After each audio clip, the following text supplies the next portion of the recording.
Hi, I'm Dean DeMarzo from Paul Effman Music, and this is the Beginner Ukulele course.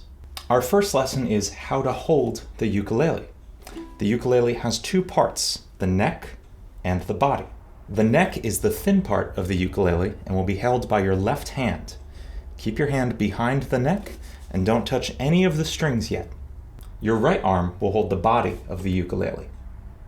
The ukulele has 4 strings, which we'll call the first, second, third, and fourth strings, as well as several metal frets underneath the strings. Hold the ukulele against your chest with your right arm so that you can just reach the point where the neck meets the body with your hand. Use your left arm to hold the neck up a little bit, but don't touch the strings. Okay, now you're ready to learn how to strum the ukulele.